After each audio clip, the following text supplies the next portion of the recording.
compute the entire net flux over my cell, if it's in a Cartesian space and my f is constant, obviously that should be 0. The same must be true in when I'm using these map grids approaches. How do we do this? This is not going to naturally go to 0. So how do I do that? It's with a kind of a clever mathematical skill. So one thing is we note that the columns of NT is actually a matrix. So f itself is a vector, NT is a matrix, and you multiply. You do your matrix multiplication, and then you get your flux in physical space. So the columns of NT are divergence free. What happens then is if you take the divergence of that matrix, well, there's an identity to that states the divergence of any quantity. If that equals to 0, then these functions here must exist. And this is just an identity from calculus. Formally, it's called the Poincaré lemma. But most undergraduates, they learn this and probably dump it right away. Here's a place where it's actually used. We use it to, this tells us that these new vectors, script n, I'm going to call them, must exist in my flow. So then I can calculate NT on my face. Remember, I'm integrating over my NT exists. This is the flux component, so it exists on the faces. So I can integrate NT on my face again. And I see here again that I have an integral of a derivative. So again, that's the same thing. They should cancel out. Well, you get something similar to the divergence theorem of Gauss. This is called Stokes' theorem, which really allows us to calculate NT, or sorry, calculate script n on the edges of my cells to actually compute this quantity NT on the face. And so where is this going? Well, once I've done all this, look what happens when I sum up all of NT over my cell. So I'm going to compute, so there's two faces here of a three-dimensional cell. And what happens? So I'm going to compute NT on this vertical face first. And I'm going to do this cyclical integral, computing script n's going in one direction. When I compute NT on the other face, I'm going to do the same thing, but have my integral growing in the other direction. So you can see that the script n calculated on that face canceled out. And if I do that over my complete cell, then they all cancel out. This term goes to 0, and I get free stream preservation.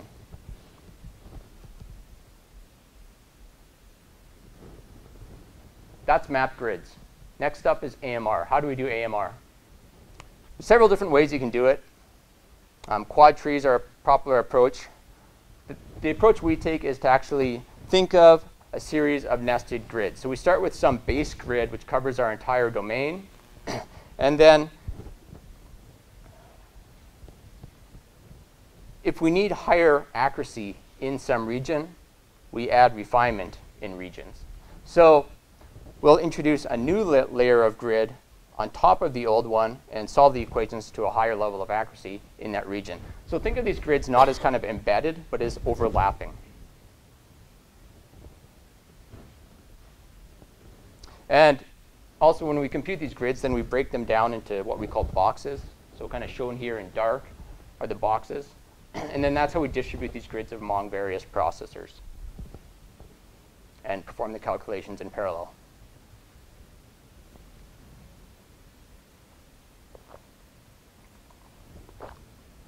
So imagine this hierarchy of grids. What's the solution procedure? Imagine that you're starting at any given grid level. So we'll call that grid level L. First step is to regrid any finer levels if we need to. So change where those finer level meshes are. Then we're going to advance the grid at this level. That means first using an inverse of our product rule to compute our solution state itself. This is something natural we can work with. Again, this is density, momentum, and energy. From this, we can devise the fluxes on the faces. So we can compute F. We can use that product rule I just talked about to compute NT times F. And then we can update JU in our cells. Next step is to prepare the finer grid for a calculation. So we do something called subcycling in time. That means if we refine in space, we also refine in time. So here shown on the left is the coarser grid. Again, this is a kind of a space-time grid now. So it's only two-dimensional, x and y in space, and time is in the vertical axis. So there's a coarse grid on the left, fine grid on the right, and you can see we have to take 2 time steps on the fine grid to get to the same time step on the coarse grid. That means that we have to, so to do these calculations on the fine grid, we have to first fill ghost cells around it so we can do the calculations independently. We have to fill ghost cells to handle the parallelism across the domain. We have to fill ghost cells at these AMR interfaces. And also if one of these boxes is kind of adjacent to a problem domain, then we have to apply some kind of boundary condition to that problem. So this part here is all about filling these ghost cells in AMR. So we interpolate in both space and time to fourth order accuracy to make sure we can fill these levels. Why do we have to interpolate in time? Because, again, we have to fill the ghost cells at intermediate levels since we're doing that subcycling step. Then we just start our fine grid in this same loop at the top, and it goes through the same procedure, and that's how you kind of work through the entire calculation. What about map terms? I'm going to go through this quickly and just say it all works out. The reason it works out is for the same reasons conservation works when you're doing these schemes. So one thing you have to ensure is that the flux coming out of the fine grid is the same as the flux coming into the fine grid.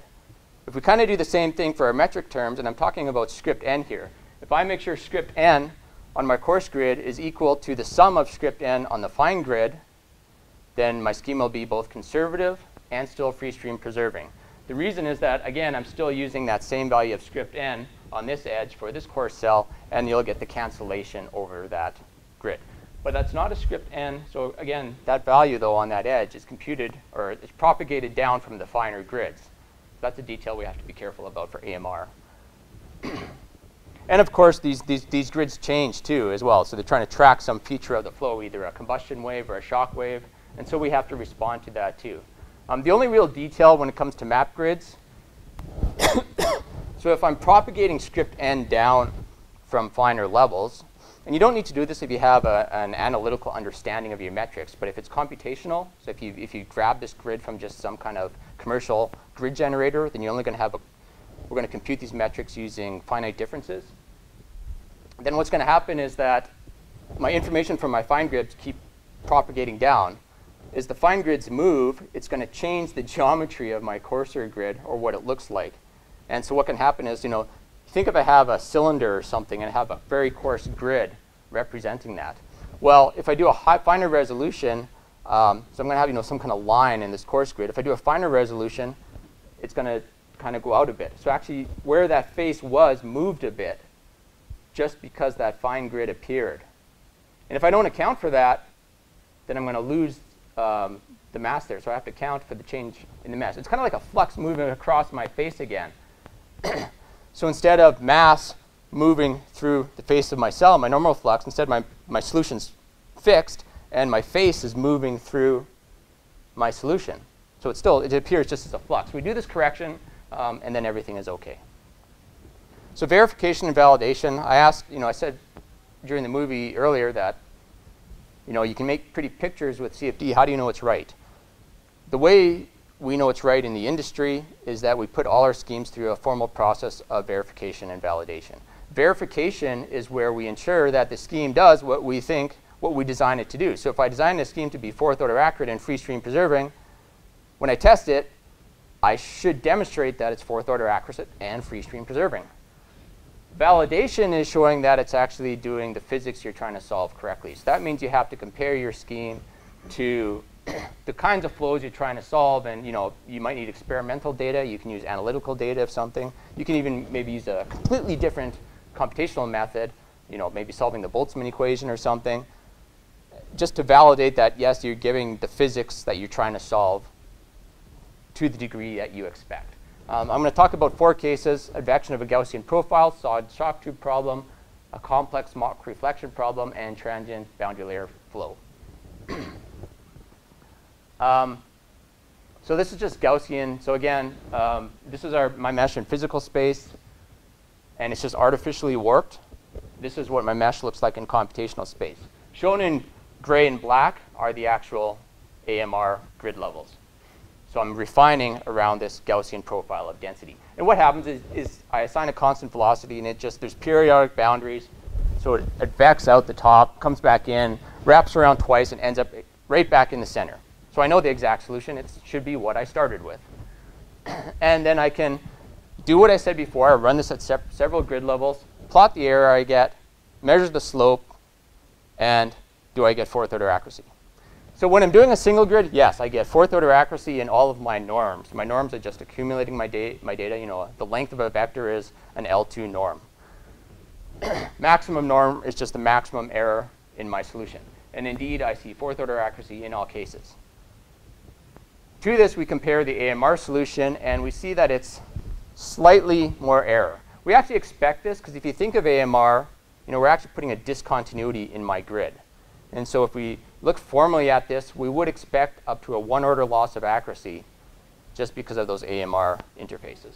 And we see some of that effect here. But this is kind of nice. This is what we want to really achieve with AMR. The maximum error, the error in the center of my grid, has not changed at all because of AMR. That's probably the region of physics, you know, if I was doing a flame simulation or something, that I'd be interested in. That's where I want to maintain my accuracy. My other norms, I am introducing small errors at each of my interfaces, and that's why my L1 and L2 norm is slightly less than fourth order convergence. Solid shock tube problem, this is more of a validation type problem. Are we getting the wave mechanics right? So what a shock tube is it's just a long tube. You have high pressure on the left side, lower pressure and density on the right side, some diaphragm separating the two, and you remove the diaphragm. And then you get an expansion wave propagating to the left, shock wave propagating to the right, and a contact surface separating regions of different density also propagating to the right. And so here we see the solution. So it's a one-dimensional problem. I solved it in 2D on a warped grid again. By the way, that's what the grids look like. But this is just a trace, I think, at y equals 0.3. At I can't remember the time, but you know, these are the initial conditions in terms of density on the left and right, and then this is what's happening as so the shock wave is seen furthest on the right, the contact surface, and then the expansion wave is right here. And what we want to really see is that we're actually capturing these wave speeds correctly, and that's what this one here kind of shows. And you can also see the AMR that's wrapped around these regions. What's kind of interesting, this is an earlier time, so earlier than the one shown here. I like to show this grid here. So the position of the shock wave, the contact surface, and the expansion wave are shown by the contours. What's kind of interesting is that the mapping itself is creating cells that are too large. So I'm getting errors that are too large in some of these cells just because of the mapping, not because of anything else. And the AMR then will insert a fine region in there to correct that and increase the accuracy in that region. So it really helps with these kinds of twisted meshes as well. Never mind the physics you're tracking, you know, just with the mesh is bad, you can use AMR to fix those problems. Why do you have such a weird map grid in the first? You just did that to show that you can have this shock wave propagating through this? Right, so this is just a one-dimensional problem. This is to show that I can do this with, the mapping doesn't really make sense in one dimension, but this is to show that I can do it with a two-dimensional warp grid and get the right solution everywhere.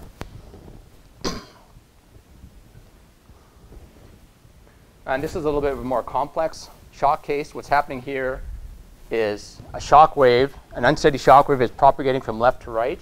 It's encountering a ramp at an angle and reflecting off that ramp. So how do we handle this corner here? We're using a Schwarz-Christoffel mapping. So again, to map this from physical space to a computational space. And then we're using AMR to solve all of the physical features. It's actually a rich problem. You get 2 Mach stems forming. And perhaps the most interesting features is there's a slip line right along here, so a change in density, but your pressure is constant across that surface. And you get Kelvin-Helmholtz instabilities forming on the surface. And the AMR actually allows you to refine around these and capture it quite well. You also get a little jet of fluid coming up here and what looks like a Rayleigh-Taylor instability, and then more Kelvin-Helmholtz instabilities developing on top of that. So it's a really fun problem in terms of fluid mechanics. This is a solution of the Euler equations. If you actually did this, with Navier-Stokes, it's not as much fun because the viscosity will inhibit all these instabilities. This one here just kind of really shows off. Again, these are the boxes. These aren't the cells themselves, but it really shows off how we managed to track all of these features.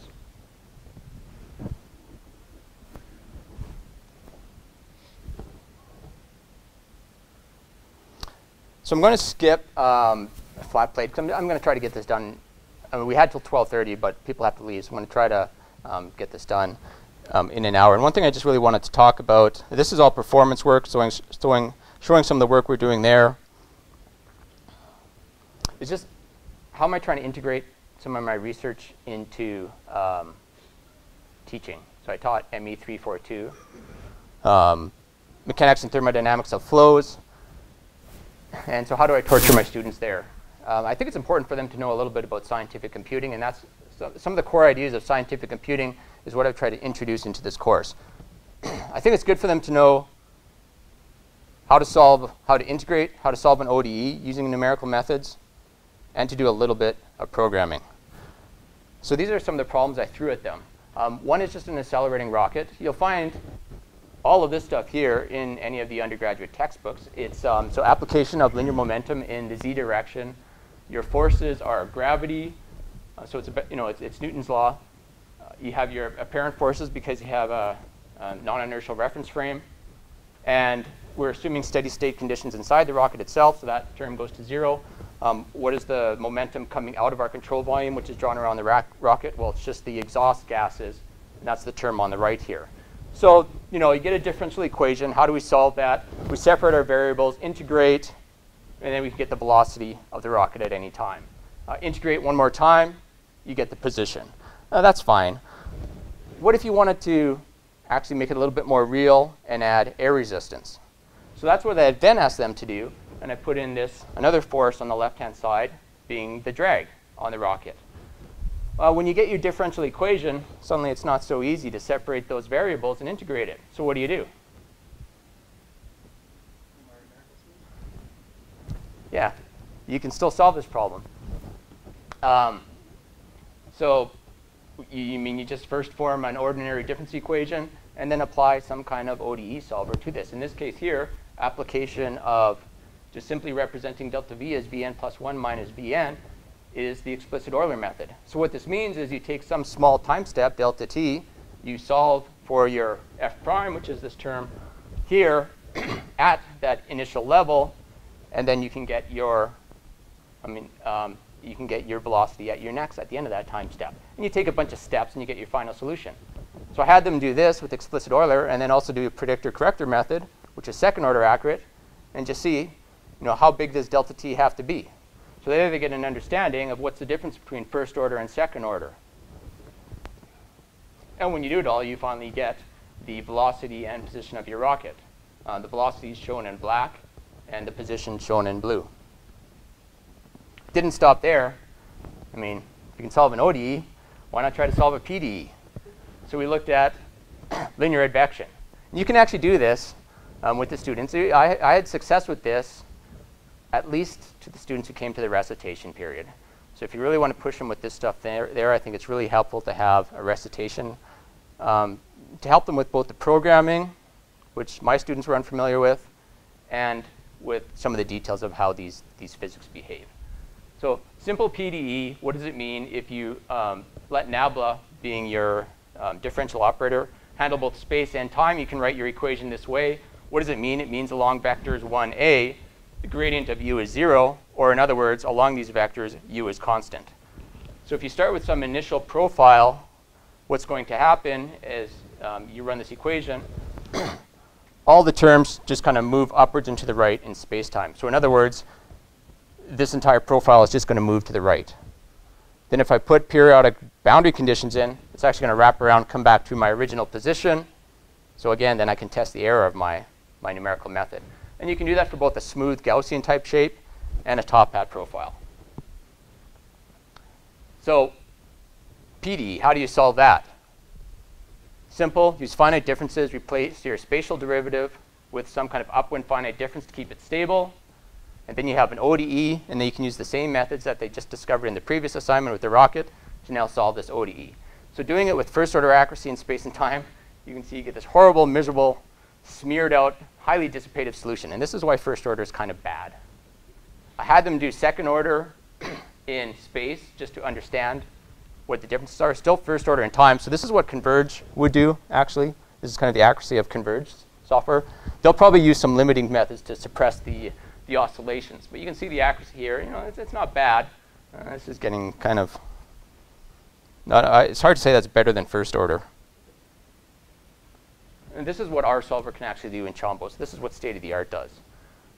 You can see it's almost exact with fourth order accuracy, and not so bad for the top hat as well. It's actually, the top hat is one of the most challenging problems in CFD, because it's, what this is actually like a contact surface. So a discontinuity that's just kind of advecting through my domain. It's harder than a shock wave. A shock wave is compressive, so it's going to naturally try to steepen itself, compress itself together. These contact surfaces just like to smear out. And it's really difficult for CFD solvers to handle this correctly. So I'm just going to stop here. Concluding remarks. I kind of tried to show off that, or show you know, what it is that I do. Next generation CFD, and what does that encompass? What is my research focused on? And how we're trying to improve the state of the CFD's code so we can solve these kinds of problems like Boeing has, you know, with these larger fans and these inlets that are separating. They have to understand the distortion in the flow going in the inlet. It really takes a next generation CFD solver to tackle that, and that's kind of trying to what I'm after. My future directions, you know, I kind of showed you, we have Navier-Stokes working now. We have a single block working. We have map multi-block, so that's stitching together difference of these blocks. That allows us to do any kind of complex geometry. We also have the theory worked out for moving map grids. You put map multi-block and moving capability together, and then we can solve pistons. And that's actually what I'm going after right now. And there's actually a local company here, Prometheus, that's interested in seeing that happen as well. So any questions? Either, well, I guess just general questions, and I can go back if anybody wants to stay after too.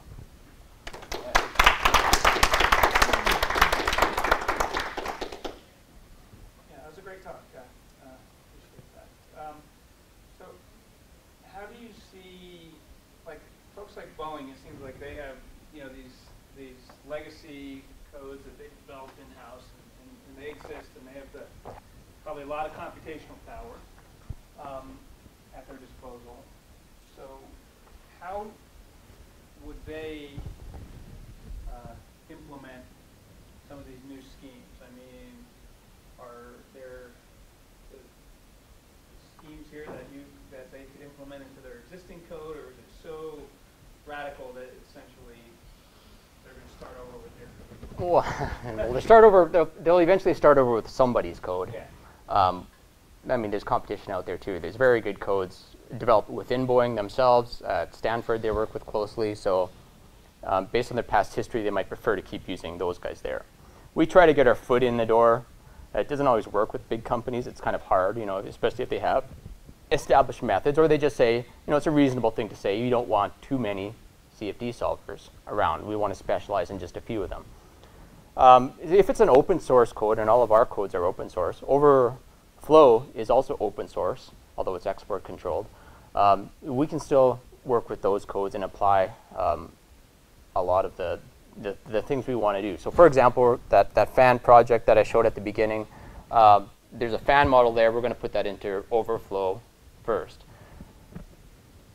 So it's not really, you know, we'd like to say, yeah, use our code. Fund that. But we try to, you know, give them what they want, and at the same time bring up our capabilities with our own in-house solver and tempt them with it. With and the other side, like a company like Converge, right, it's a smaller company, they're pretty agile, and they, you know, in some case some of the subroutines or submodels that you develop could ultimately... Especially for the physics models, yes. And we're looking at some collaborations just to discover new LES combustion models that might be then integrated into the actual commercial packages. Small companies we find are actually not necessarily a small CFD company, but a small engineering company are sometimes easier to work with. It's easier to say, this is our capability, and have somebody who can make a decision, decide whether it's worthwhile or not to try to invest in that. A lot of these companies too, one thing way we're attracting them is actually the performance work. There's not many people that can take an existing code and improve or enhance the performance on new architectures. New architectures mean something like CPUs and GPUs, so it's starting to get pretty complicated in terms of how to program these. It's actually the memory itself is very difficult to cope with. We have a very strong collaboration with our CS department here and at Lawrence Berkeley and Lawrence Livermore Lab, some of the top individuals in terms of reorganizing existing codes so you can get them to run on this stuff. And a lot of companies are showing interest in that because everybody gripes about how much time it takes to solve these codes. So Boeing's actually interested in getting us to do that kind of work on overflow. And I know Woodward would like us to do that on Converge. So you mentioned in your introduction that there was this, what's the new thing in computing that's coming along? That's the switch from petascale to exascale computing. And so this is what architectures look like today, just kind of multi-core systems. This is coming in the future. This is kind of what you need to know about the machine to program it. You don't need to know much to do this. You need to know a lot to get good performance out of this. So it's getting harder to do. And how you actually do that is the revolution. This is kind of the same as when they switched from serial to MPI in the 90s. You know, going from a serial processor to MPI, everybody had to change to using this parallel technology. Single program, multiple data. This is even worse, and like I said, it's kind of because of memory. So here we have different memory systems. You have to kind of manage this all within your solver. And if you spend too much time shipping your memory around, then you lose all the benefits from this architecture. If you don't do anything to your code now, they'll increase the performance of the computer by 1,000-fold. Your computer it'll perform 1,000 times less, and you'll get the same performance out of it. And that's kind of what this plot is showing here. This is peak performance, and arithmetic intensity is kind of, for every unit of memory we're shipping around, how much work we're doing on it. So typically we're all kind of memory bound usually somewhere. And we're going to keep sliding down further and further down, so our performance is, really restricted by that. And so we're looking at ways just to reorder our codes so we can improve these features here, the arithmetic intensity. So one way is just to do, just looking at the existing algorithm, reorganize it so you can get better performance out of it. The other way is to actually change the algorithm itself. That's one of the motivations for going to fourth order accurate. You actually end up doing more work per unit memory, so it's a better match for these newer architectures. In addition to the physics benefits of getting higher accuracy for any kind of any size grid. Stephen, excellent talk, by the way. I have just had a question. So this idea of a tool builder. So my lab is also a tool builder, but with tool builders, you really have to form alliances with experts who could potentially utilize your tool for specific questions at hand. I'm just curious as to what you're doing currently in addition to perhaps this engine thing, and what you might envision in the future to form alliances where your tools might be really useful. And so that's one question. The second question is, you showed this full engine simulation. Will anybody fund that? Any federal agency fund that? Because it sounds like a grand challenge. It's probably I'll answer the second one first. It's probably $2,000 right now to actually convince somebody that they should fund you to do that. I think we have to do a lot more to show that we have the capabilities to do this. And so we're slowly working up component by component. My first goal is to solve the fan system. Sure, we can do that. I think Xinfeng's first goal is to do the combustor itself. And then we can start putting in more pieces like the turbine. That's really a long-term goal, though. So trying to get somebody to fund that right now is unlikely. And so we're going component by component. And that's why this Boeing project is nice, because we get to work with the fans and stuff, the component I'm interested in, and still keep our long-term goal in sight.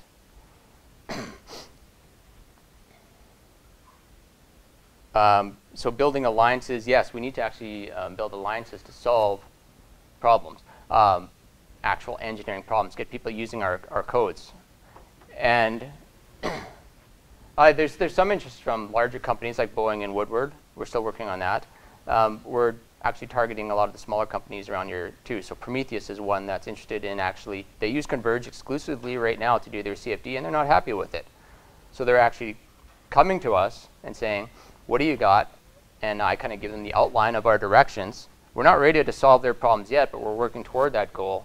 And so yes, we are building collaborations with local industry and other people who are interested. And that's the kind of company we're looking for. We're looking for people who cannot solve a problem with existing commercial codes. you have two choices then. You can stick with the commercial stuff and risk that your competitors don't take off, or you can jump on board with some team that's still doing CFD research. And that there's actually few people within the United States even now doing CFD research. It's dropped off tremendously since the 80s, especially having a true engineering capability, which is something that Xinfeng and I are very dedicated towards building, having our own in-house code that can solve engineering problems. You'll find a lot of CFD experts out there who will generally use only commercial software to do things. So they don't get to play in this next generation CFD field of research. So you mentioned Prometheus, Boeing, Woodward. I know you guys interact with a lot more companies than that. So do you ever deal with FX and Boulder? I haven't. Some of our collaborators have. Okay. Yeah, but I haven't directly dealt with them. Is there anybody else in the Companies, no, not right now. I think, you know, we don't actually have that engineering capability right yet. I can show some nice simulations, but we're still building that up. So mostly we're sourcing our funding right now from government agencies. DOE is doing a lot.